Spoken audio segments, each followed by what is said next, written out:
Good evening. You're listening live to the Xtreme Movie Show. I'm your host, Rob. Alongside me tonight is the real Dr. V. The doc, I guess you could say it. I'm going to act like Rob Heston tonight because we're talking about the 1993 Western classic, one of the best films of that year, Tombstone, with Kurt Russell and, frankly, a bunch of tons of badasses and people that you know and don't know. I went, holy crap, when you see this film, it's amazing how many wonderful actors are. And that's the one thing, RDV, I want to talk about first. I just want to read the list of people that are in Tombstone from 1993. Because if you like one of them, you might like another. You might like a third. You might go, oh, he's good. Oh, she's good. You've got Kurt Russell, Val Kilmer. We started talking about Tombstone a little bit when we reviewed Val Kilmer's documentary that we did last week. So I'll rewatch it today. Fantastic film. Powers Boothe's in here. Dana Delaney's the love interest in here. Sam Elliott is tremendous in here, and he's like a background figure for the most part. Stephen Lang's in it. Bill Paxton's in here. Jason Priestley's in here. Michael Rooker's in here. Charlton Heston, of course, one of my favorites. I forgot totally.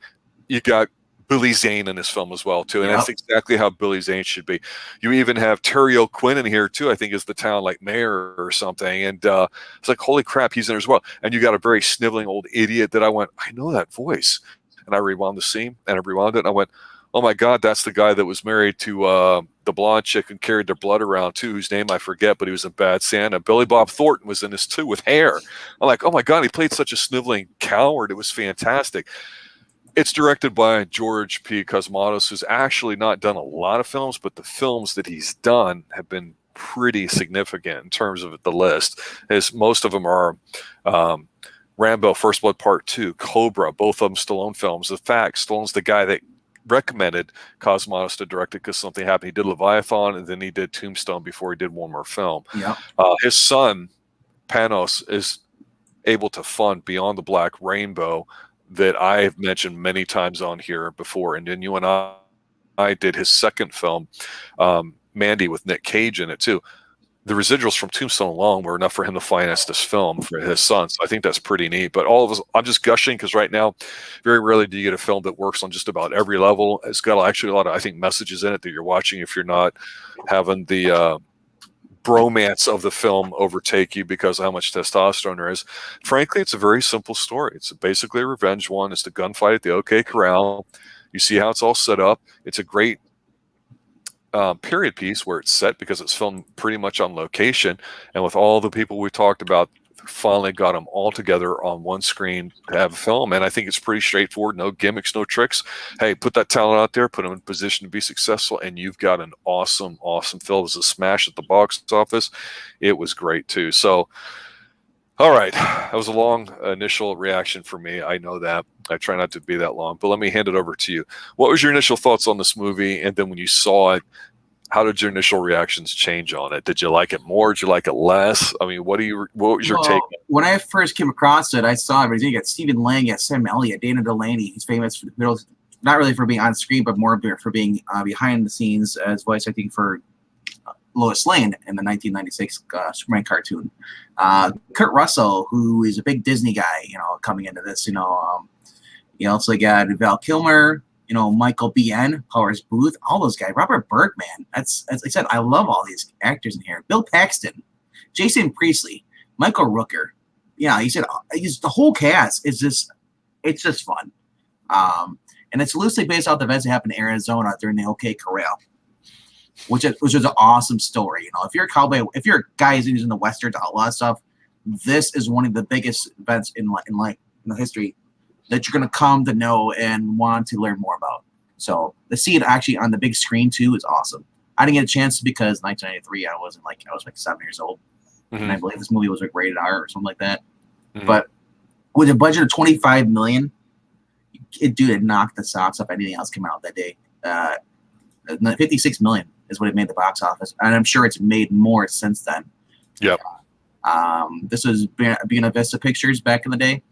I don't know if they're still around or not, but yeah, just everything. This is when Hollywood still did like blockbusters. Everything today is pretty much like, oh, if it's a blockbuster, it has to be a superhero film. And even then, those aren't really blockbusters because the majority of the money is going to streaming. It's not even going to the theaters.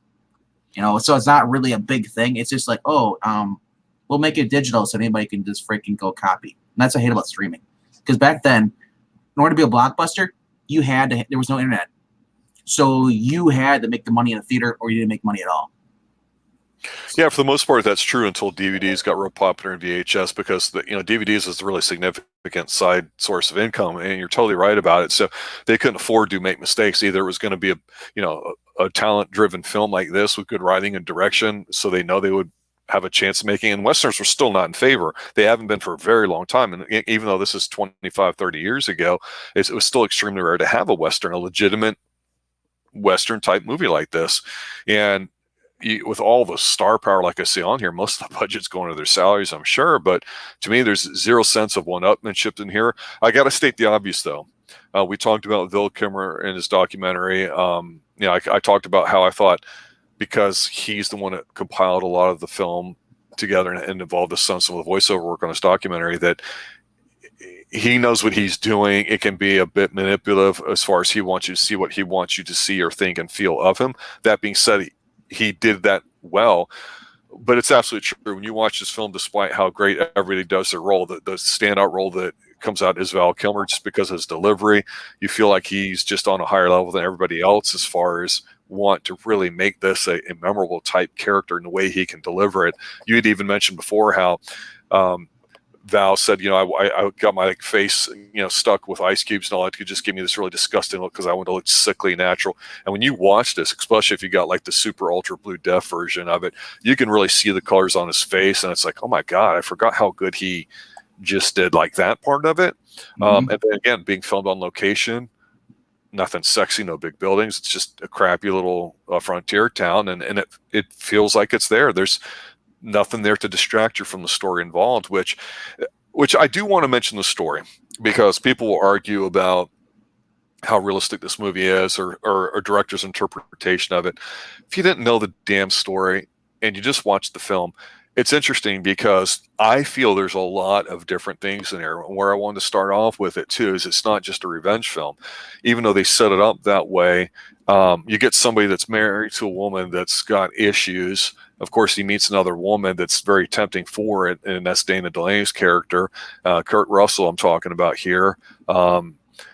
So there's a lot of interesting background with some of the main characters, and even the bad guys wearing the red sashes and everything too. Despite the fact they're kind of one-notish, if they start off with Powers Boothe in a very great opening gambit where they shoot some married people, and there's a character, and I think it's Michael Rooker's character not looking like he's enjoying what's going on. That's a significant thing later. Yep. But the thing is when the shit hits the fan, it's when Powers Boothe is high off his ass on heroin in a town. He goes up in the middle of the street in the middle of the night, just firing his guns off, and he's saying to the town sheriff, why don't you just let it go? He's like, no, I got to do something. He's an old man who does everything the wrong way because of his confidence. He pays for it. The county sheriff happened to be in town too. He's the one who's married to Delaney, and he's the know-it-all governmental figure that nobody likes, which is an interesting thing here too. But it actually looks like Powers Boothe's character, it was like an accident. So I'm not saying it's right or it's wrong, but they don't simply say, oh, here's the good guys, here are the bad guys, and you have to believe it. And I'm not saying you're going to take sides for the red sash wearing bad dudes, but you understand how something like this can escalate to a point where you pick sides, and it just has this incredible sense of momentum building until the actual shootout at the end. And it's a 2-hour movie. It's a little longer than that, but it just flows so well. And when you go almost a full hour before the town sheriff gets shot, which really kind of is the line divider between what happens there too. Let me pause right there so you can get a few words in as far as some stuff you want to comment on. Just that scene with Johnny and Ringo, Val Kilmer is a character, Doc Holliday is, just making a fool out of him, the whole thing. Doc Holliday is probably I love Kurt Russell, but Val Kilmer's character just steals the whole entire movie to me. I know Sam Elliott's in here too, awesome actor, but when it comes to the movie, Doc Holliday is always going to be the fan favorite. He's got the perfect lines. Val Kilmer really puts his his best effort into this, or his best boot forward. I'll talk about Sam Elliott in a minute, but go ahead, continue. But man, Val Kilmer wasn't really. I can't really say he was that big. I mean, he had before this. He had with the Doors, 1991, I think it was, and then before this he had Top Gun. But I think this really solidified his acting career. Was this, was this? Well, one person who I think would be able to give us a great sense of what was really going on at the time, because I believe I saw with this gentleman, it's Dan Lutine from I Love Comics, Old Man Comics, the Disney thing, and the fourth thing there too, the Semi-Shadow Band singer, the curator of comics. It's E. Good evening, sir. How are you this evening? I am Peach Keen. I was actually just finishing up dinner, and I saw you guys were talking about this. I was like, get me on. I want to talk about this. I love this film. Yes, there are some things. I do know the story. I was very much a student of history. I love, not that I went to college for it or anything. It's just something I like. That's my summer reading. I have read this story. I do know that the most incredible part of it is actually true. That one scene, click, where they're like right next to each other. Cheesy as hell scene, but that actually happened. Whether or not Wyatt Earp was yelling no at the time is in question, but they really were in there. It's and you're right, Val Kilmer steals the show. He is one of the biggest Oscar what they call them where they don't give it to him, they should have. Oscar snubs. Yep. In film history, in my opinion. But the thing is I think everybody does well in this. It's just Val Kilmer is the showpiece for this. He's the one that basically is going over here, while everybody's giving MVP acting. It's just that he just stands out completely. As far as him being a huge star, he had been in a lot of fan favorites. And of course, if you guys watch, I saw y'all did a little thing on Val, which is an excellent documentary, by the way. Even if you watch that, he was more interested in the storytelling rather than the blockbusters, so if it was, but the thing is, he also has a quote where he said that there's only two actors, him and Tom Cruise, who learned how to act through being in popular movies. And he's right about that. A lot of actors would go and do independent movies. They would come back and then they would be doing the big ones. But whether or not you agreed with it being a good movie or a popular film, Val Kilmer was in those with Top Secret and Real Genius, which I think is a brilliant film. Of course, Top Gun and so forth, where they appeared together. Though there are a couple of things here that they did take liberties with. The shootout between Doc Holliday and Johnny Ringo did not happen the way it was in the movie. So they actually died in different areas. So it's but it's still the everything serves the story, and a lot of movies do play with facts and such, but this one doesn't do it to the point where it's unbelievable. The OK Corral happened the way it happened in this movie. What's his Virgil, I believe, is the one that got Virgil is I forget the names of the brothers, but I think Virgil was Sam Elliott. Yeah, the Bill Paxton, he was shot through a window in the back. So there is a lot here that is accurate, and I think this movie deserves a lot of credit for that kind of stuff, because at the same time, this came out. This is one of those situations where two studios are making the same movie in different ways. Kevin Costner was doing Wyatt Earp. Good movie in its own, but when you put it up next to Tombstone, it feels plodding and meandering, while Tombstone was a very tight story. It had a tight body, so I did an Austin Powers quote like 40 years too late. But yeah, it was it just seemed like this is all you needed in the story. Yeah, and one of the things I mentioned, maybe right before I saw that you were wanting to hop on, is I said, I rewatched it just a few hours ago, and to me, it's a very simple story. It's straightforward. Kurt Russell's on board saying basically, yeah, I pretty much did the directing for it. Kurt Russell's a professional at everything he does. We know that. And he's old Disney, I would say, because obviously the Disney he's from is not the Disney that exists today. It's not. It's It's No. not even close.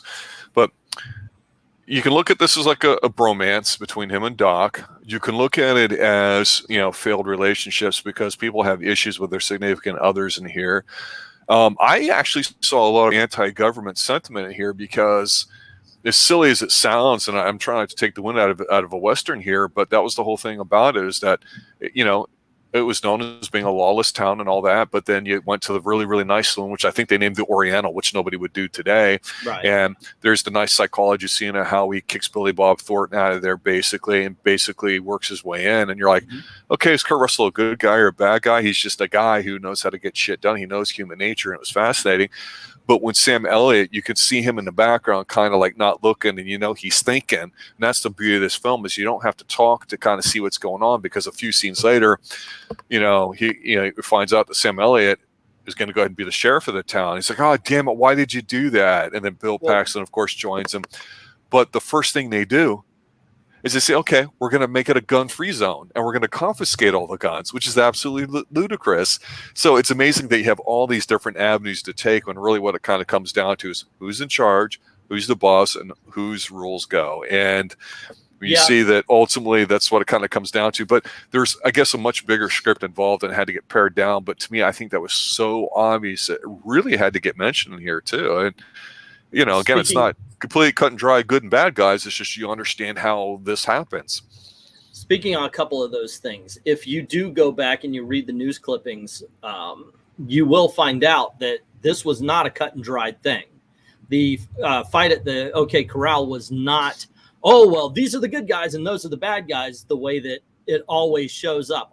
Nowadays, of course, we have Wyatt Earp through all sorts of writings, all sorts of movies and everything like that. So we absolutely know he's the hero. But if you go back and read the news clippings, what happened at the OK Corral was very much questioned, because some people do believe that the Earps had taken it too far. Some people do believe that they tried to put their law ahead of the Constitution. We were far more free back then than we ever are right now, for sure. So you had a lot of people questioning whether what they were doing was legal, or if it was, if they were even in the moral right. And I think now, of course, the movie doesn't really explore that. Occasionally you get something like, you see him as the bad guy, but the mayor goes up, no, I disarmed him. Don't worry about this. Go. Of course, you find out that he didn't. Yeah, completely useless as a public figure. Yeah. That's the beauty of it. It's like, you're such an idiot moron. But if you look into that a little closer, though, you can also realize that it didn't matter what the mayor said. The Earps and Doc Holliday mowed right through him. Now, let's say that he did actually disarm them. Then you have the Wyatt Earp and his brothers being the bad guys, especially considering they brought their dying friend in on the shootout.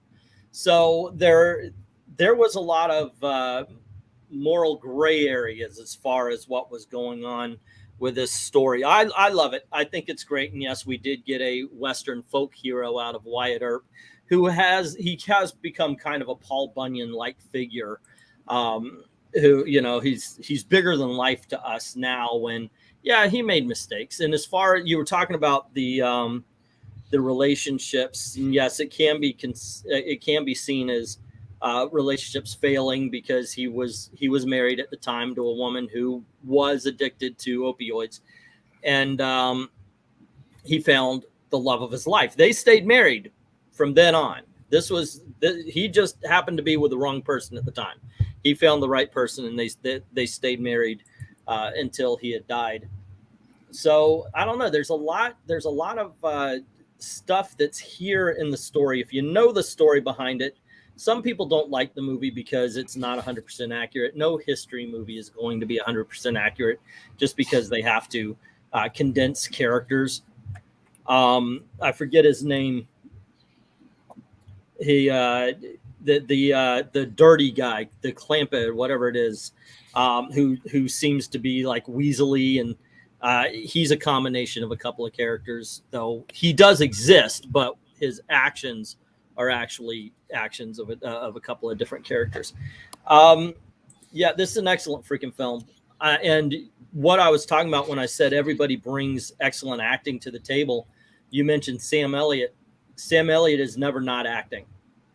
There's there's more to just remembering your lines. You have to actively listen to what your fellow actors are saying. And Sam Elliott, in every scene he's in, is absorbing what the other person's saying as if that's the first time they're hearing it. And that's one of the things I think that makes Sam Elliott a very good actor, although a lot of times people just see him as he's playing the same character all the time.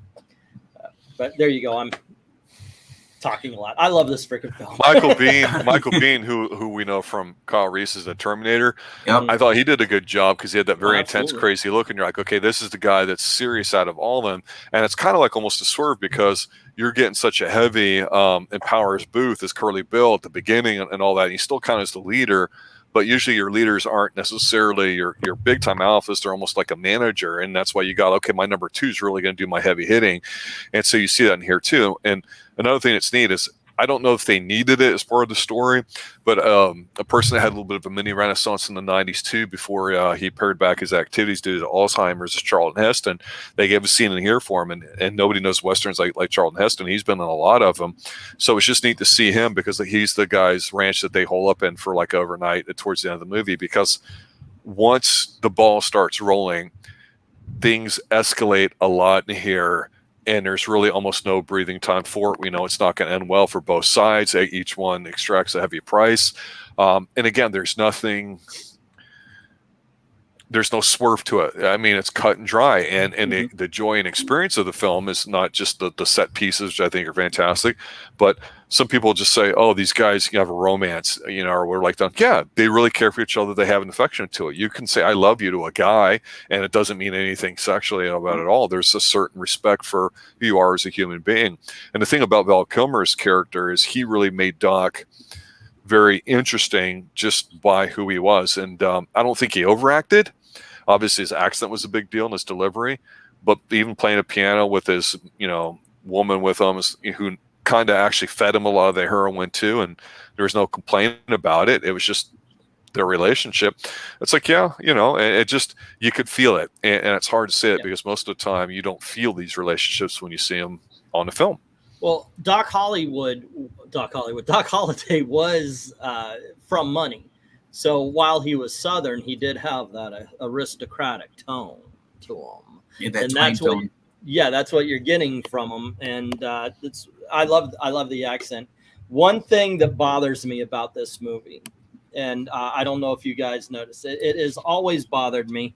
I'm able to look past it though, obviously. But there's a scene before where Billy Zane, Dana Delaney, they come in their theater troupe, and to show their appreciation for the acting they're given, they pull out their guns and start firing it into the ceiling of this theater that they're in. Well, that's the same exact thing that Curly Bill was doing outside in the town that got the sheriff to go stop them. It was just randomly shooting their guns. And the thing is, the sheriff can be seen behind the mayor in that scene, and he's not stopping. He's not standing up going, oh, I can't have that kind of crap in here or anything like that. So there is this narrative inconsistency there, but it's only if you actually look and go, wait a second. Well, it's the other thing too. When you see it when Doc's playing poker with with the guys, lays his gun on the table, you see a quarter. That quarter is a 1932 quarter. Yeah. So you as soon as you see this stuff, you can't unsee it. It's like, what? Yeah, it's not as bad as a water bottle or a Starbucks cup in Game of Thrones, but it's still, yeah. It'll still cause Christopher Reeve to go back into the future. And the same plain glass is seen throughout the whole entire movie. They just keep breaking it. Repeating it. Look at that clip. When they shoot it or break it, it's the same piece of glass. Oh, okay. That's how they cut it. I do know that glass was around then. I don't know. I didn't know where you were going. Yeah, but it also because of the fact that prior to the 20th century, it was cheaper to use wave glass. So even though they're shooting the pane glass, most people didn't use that because it was too expensive. Ed Brewer asked, where does this rank in your Wyatt Earp movies? I think I've only seen maybe 3 or 4 that I could remember. I do remember there was one with, Kirk Douglas that I liked, and then there was, of There was course, an older gunfight though, Kick Roll. I know that. Yeah, the one I saw had Kirk Douglas in it, so Right. I like that one. Then I did like Wyatt Earp. It's just like I said, if I have a choice, I'm going to watch Tombstone. Well, not going to lie. I mean, for me as a kid growing up, I was a huge original Star Trek fan, and they had an episode called Spectre of the Gun, and I just always liked it. I liked the background music. I thought it was done well for what it was, and I sort of remember hearing about it then, and seeing westerns and stuff, and you're like, oh, this is supposed to be the Western story. Because if you don't have that, what do you have? And so I think when people think westerns, they automatically think of this, or at least they used to, because westerns aren't made anymore. And the thing I brought up too, right? I think when you're joining E, I was mentioning to Doc, was that westerns aren't made anymore, obviously. But back then in '93, almost 30 years ago, they still weren't either.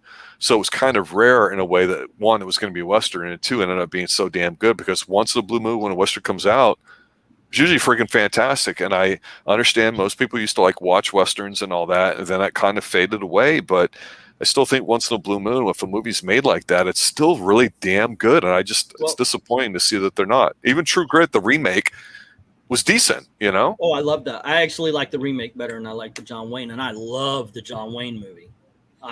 That True Grit is probably my favorite John Wayne film, and then The Shootist, really good freaking films.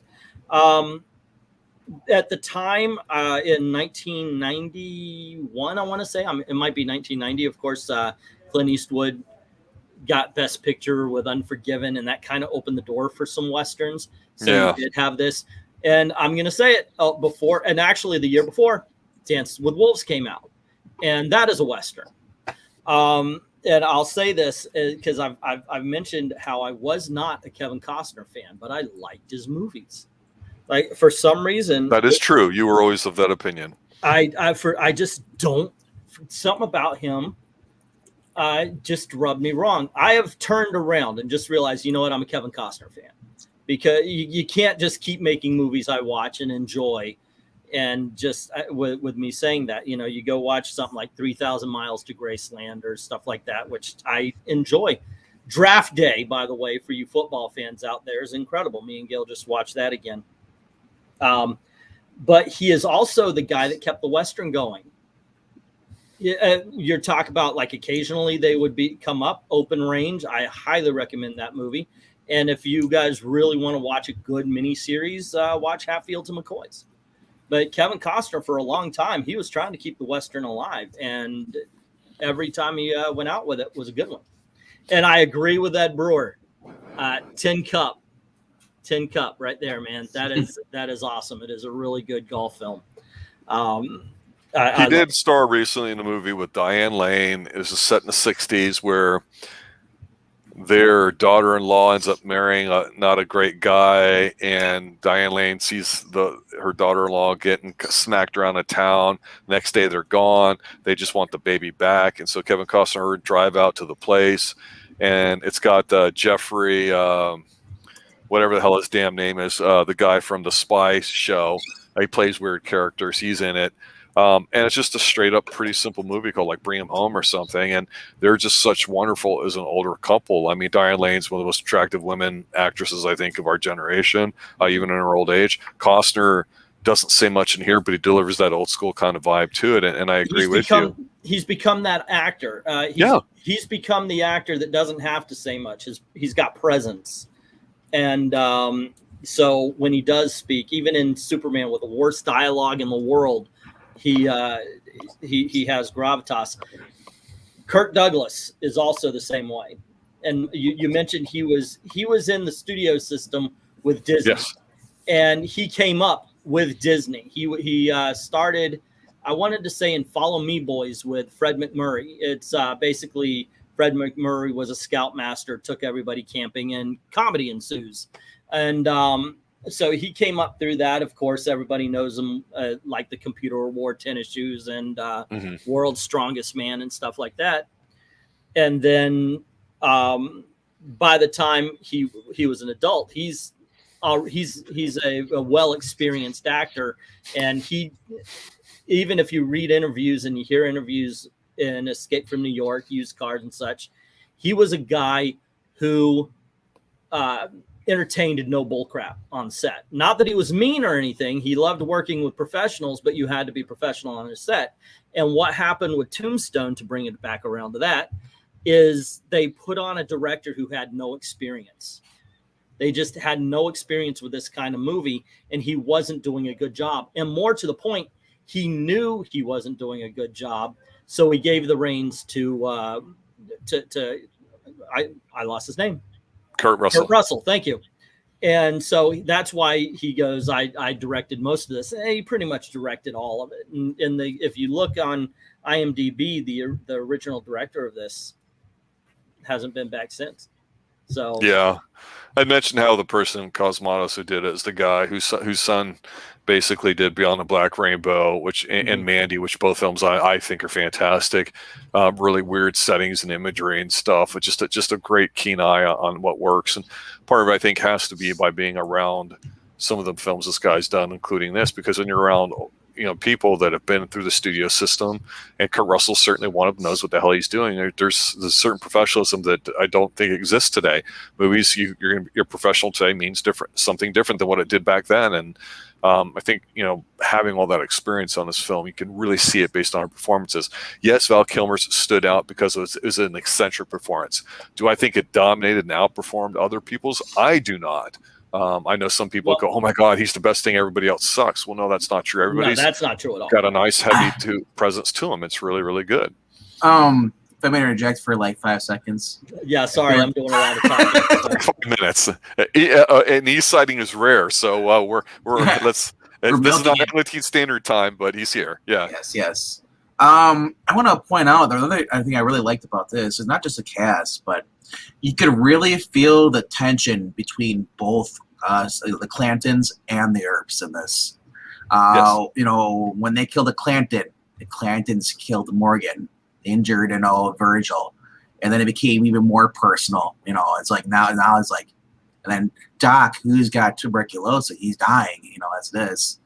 It's going up against Johnny Ringo for the little duel. It's just all these scenes building up together. The tension it was just like, dude, it was awesome. Because a lot of times you get the build up and then there's no climax. There's no like, okay, wow, that just sucks. It built up to nothing.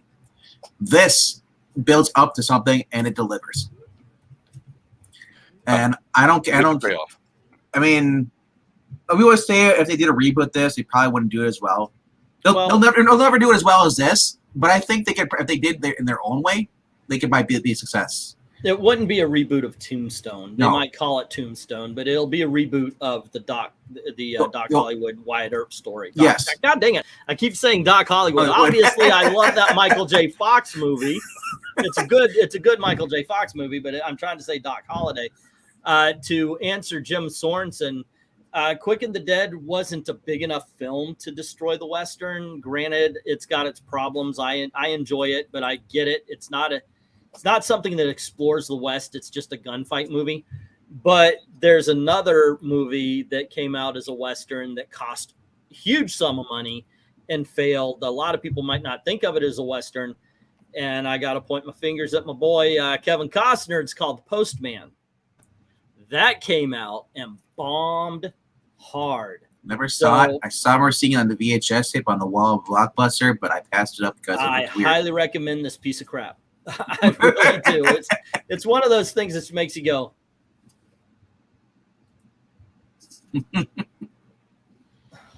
Well, the thing is John Carpenter, even though he directed Kurt Russell, he grew up really loving Howard Hawks and a lot of John Ford, Western type things, and have some of those shots. I think Kurt Russell being kind of old and in this film, like I said, brings a lot to it.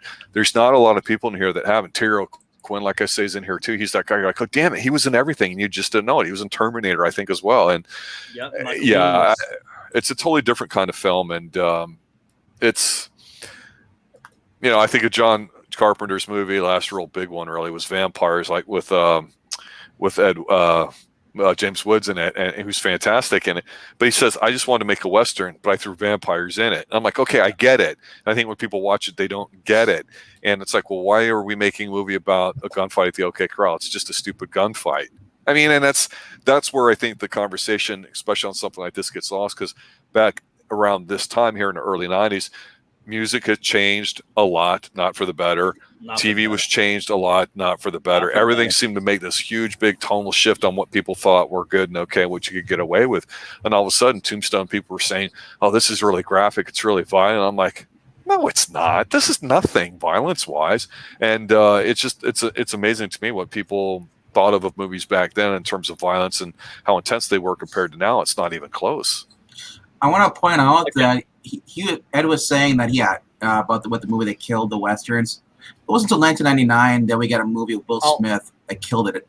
Oh, well, that's another one that could have. I forgot about that, but you're right. That is a very expensive, because a movie as small as Quick and the Dead isn't going to hurt the industry, but a movie as big as Wild West or The Postman, those are going to hurt the industry. Yeah, those are the ones that are going to go, maybe we shouldn't do this.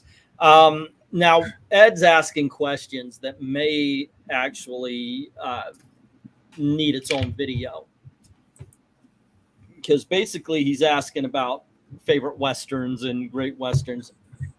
Young Guns was very popular, by the way, Rob, and Young Guns 2 was, but not as much. I was actually a projectionist for Young Guns 2.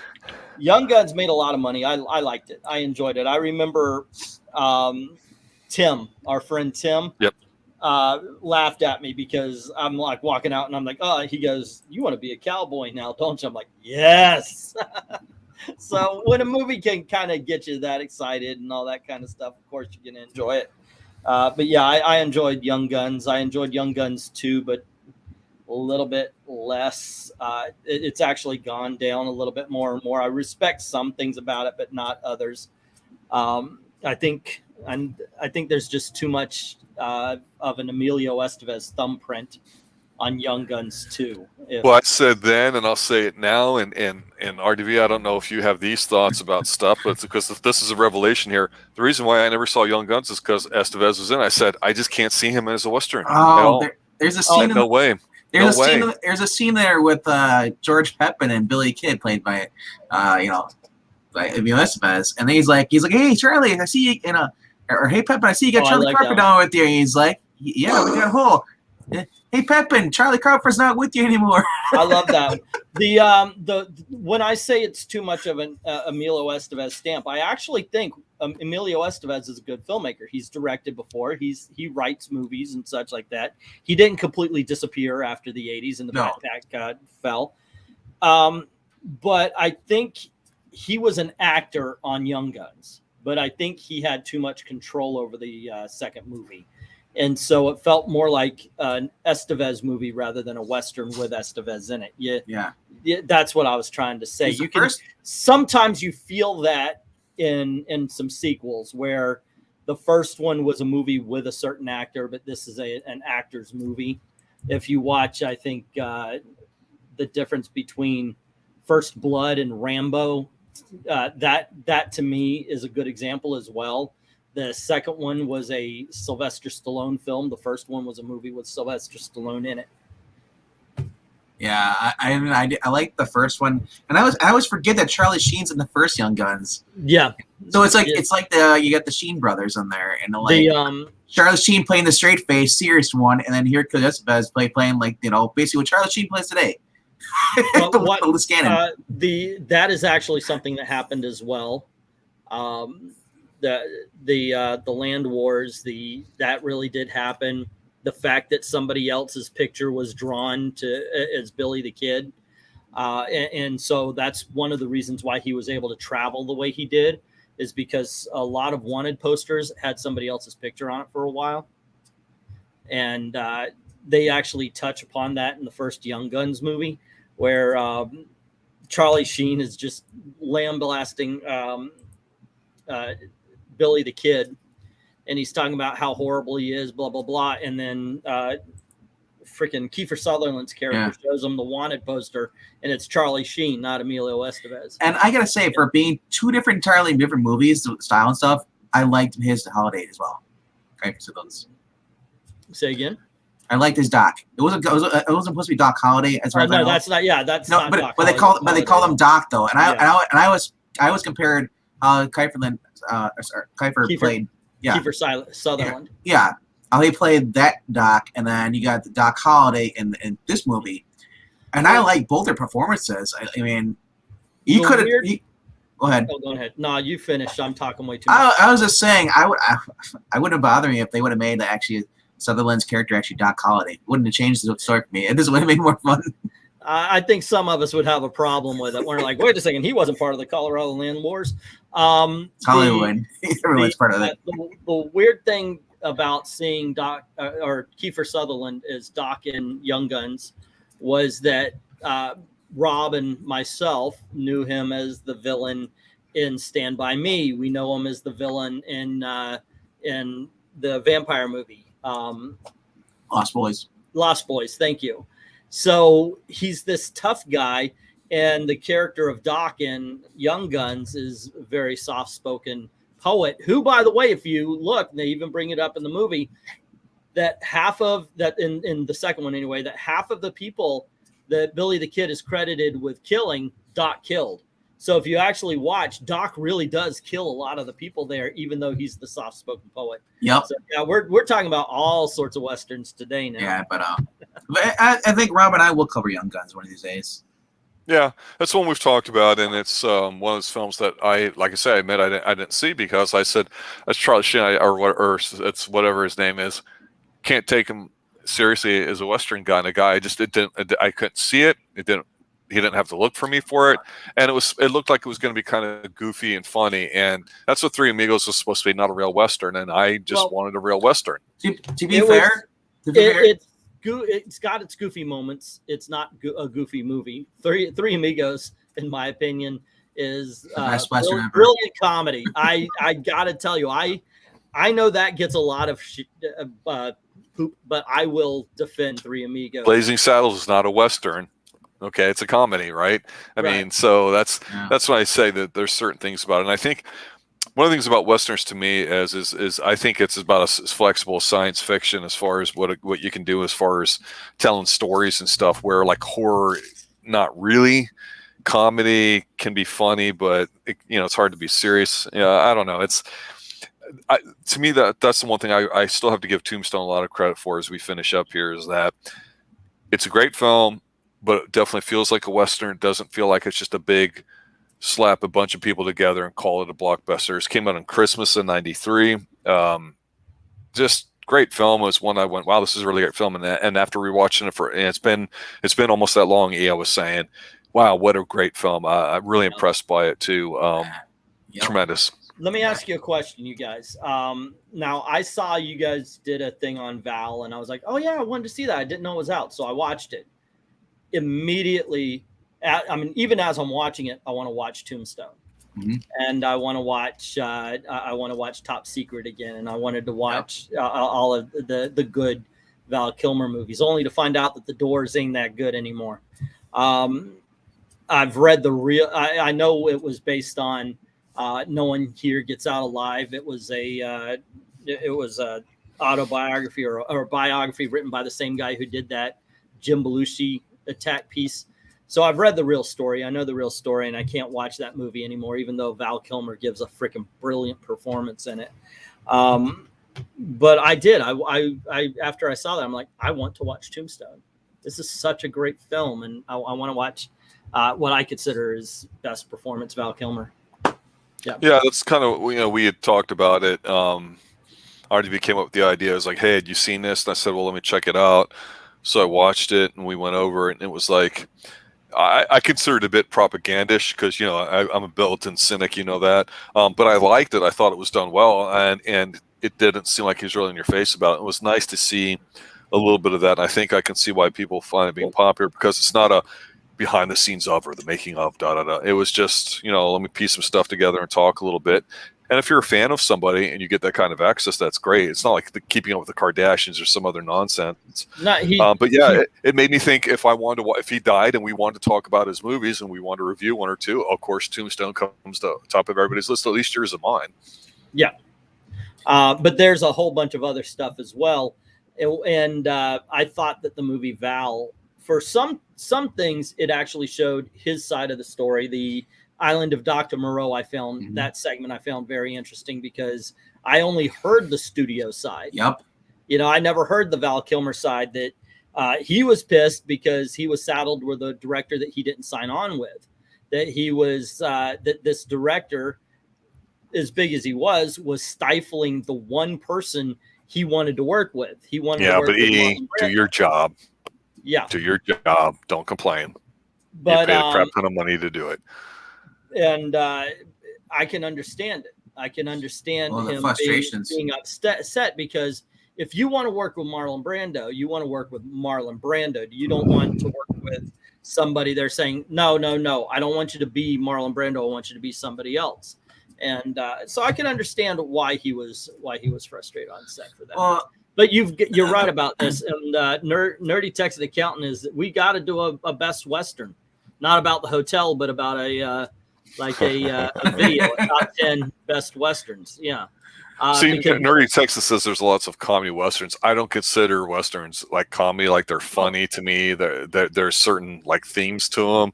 So you can, like I've always said to you, you know, you can have a science fiction film, but it's not science fiction unless it affects the human condition. If it's a setting and they have devices and stuff, unless they use that as a way to define the world, I get picky that way. Well, Blazing Saddles isn't a Western to me. It's set like a Western, but it's a comedy satire. film. It's a satire. Exactly. You and I disagree on this. I do. Yeah, you like hyphenated things to describe stuff. You know? I think it's a horror comedy. That's the worst one of all because if it's funny, it's not horrific. I mean, I do think setting matters. I think you can set a comedy in the West and it makes it a Western. This movie was it's a comedy. Now, I feel that more than I actually agree with you on science fiction. Firefly is a Western. It takes place in outer space, but you got a Western outer space. Yep. All of the elements of the story and everything, even the aesthetics, are a Western. So some people can call it a sci-fi Western if they want. It doesn't bother me, but that people hyphenate as much as it bothers you. But I do see there being comedy Westerns. I agree. I think support your local sheriff and support your local gunfighter are two of the best. Support your local sheriff is at the top of my list, or it's at least in the top 10 Westerns of all time, in my opinion. The reason why I would say that, I would say that Blazing Salad, what the freaking hell? I'm having a stroke here, Gail. I'm not even the Blazing Saddles, by the way. I like Blazing isn't Salads. A Western is because at no point does it ever let you forget it's a movie.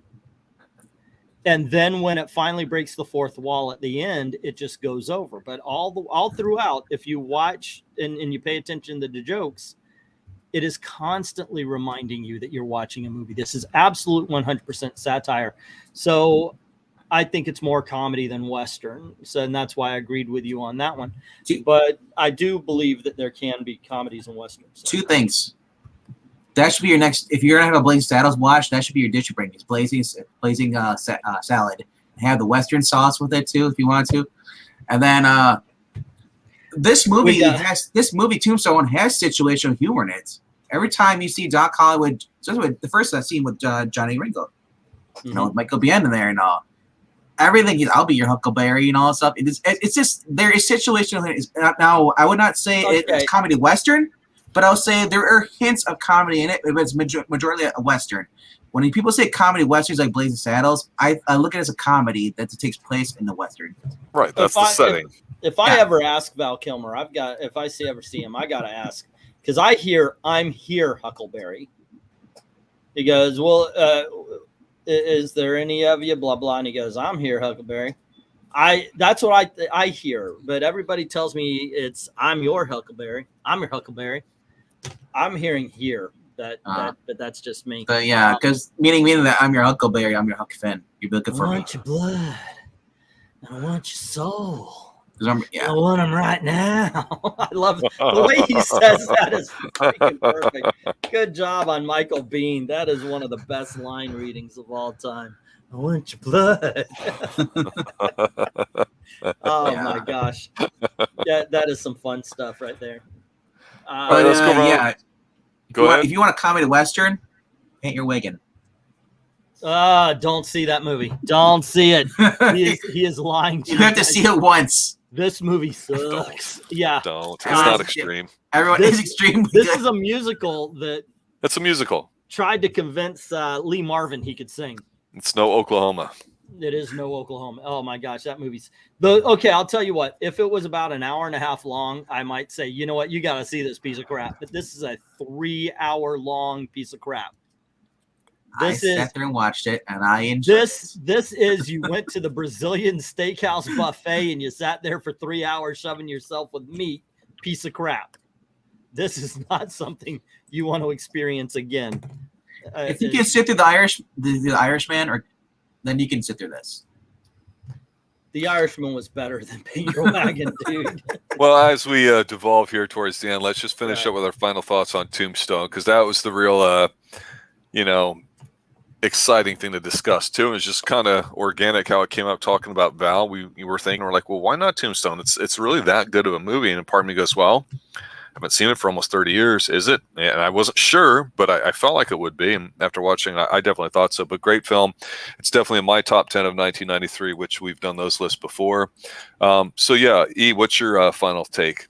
My final take, obviously, like you said, we did top 10s of the 90s, and this is in the top 10 of the 90s. It's an excellent film. Val Kilmer is excellent in it. Michael Biehn, Kurt Russell, Bill Paxton, Sam Elliott. Everybody is great in this movie. Can't recommend it high enough if you are one of the 3 people who haven't seen it yet. But also, I would challenge you two, since you like talking movies and such, and you want to do a Western that's not a Western. Val Kilmer was in another movie called Thunderheart. So check that out. It's a modern day movie set in the West. It is a modern Western, kind of along the lines of Hell or High Water, which is an incredible Western. But this movie, I can respect why they had to change what they changed, but they didn't change a lot as far as historical accuracy, and I pretty much enjoy it for that. Also, one more thing: does Bill Paxton die in every movie he's in? No. Just about. Just about. Yeah, they made jokes about that. I've been noticing this. Oh, he dies in a lot of them, yes, but not every. Except for Twister, he somehow survives. He survived Twister. The one movie should have killed him with the strap in the shed. Yeah. That thing, he should have been cut in half easily, but yes. Nowadays, yes, the woman would survive it because she'd sacrifice him. There you go. All right. Well, there you have it, ladies and gentlemen. Tombstone 1993 with Val Kilmer, powers Boothe, Kurt Russell, Charlton Heston, just tons of actors. A great film top to bottom. And it's just one of those ones that you just have to watch if you're into films and you like that sort of stuff. A bit of a serious kind of film as a Western. A lot of different ways you can look at it, including the bromance angle too, not just revenge. It works on all these levels. Got to check it out. It's extreme. That's why we covered it too. But I want to thank E for showing up tonight and giving us his take on it. I know this is one of his favorite movies too. You obviously could hear the passion in his voice. And with RDV, haven't seen it and how memorable it was for him too. It was nice to see all that. I highly recommend this film for everybody to see. Even Professor Pixel, when we were recording our Twin Peaks Season 2 episode 19, getting ready to drop in a few days, I said, man, you got to see Tombstone even if you don't come on live and talk about it with us, because it's that good of a movie. And it's rare that I can say that, but this is definitely one of those films that you go, man, just got to go see. Sounds like some of you may choose to watch it. Some of you may rewatch it. Yeah, but if you're looking for something solid, top to bottom, check this movie out. For E, for RDV, for Pixel, and everybody else involved here at the Xtreme Movie Show, thanks for listening, guys. Have a good night. As always, stay extreme. Stay extreme. I'm coming for you, and hell is coming with me. Okay. Cut.